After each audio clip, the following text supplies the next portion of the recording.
dumaan kami ng asawa ko, ipapalek sa palengke. Bumili na ako ng konti-konti, wala sa Ate Yam Yam sa Timimi kasi nagmumodjol.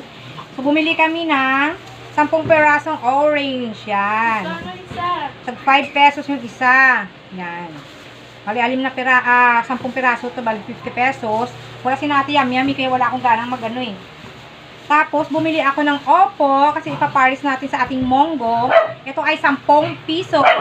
Yan. Wow. Tapos, bumili na lang ako ng siling haba kasi magagata ako ng sili. Talagang magkano? 20 pesos! 20 lang yan mga palangga.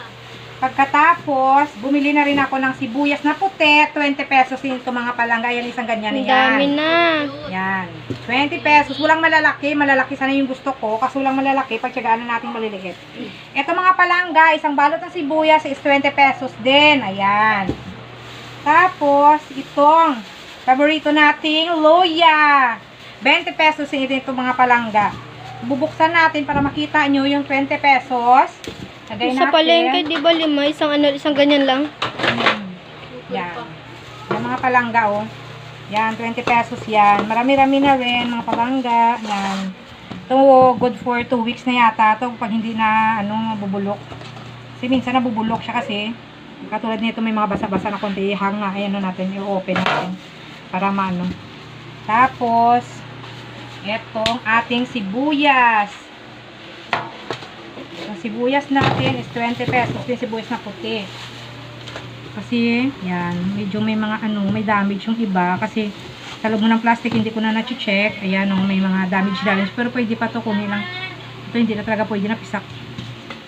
Yan. Ito siya, 20 pesos na ito mga palangga. Yan. Ito pwede pa to. Ito pwede pa to, hot egg, lang, ikat lang yan. Tapos, i-teach yung ating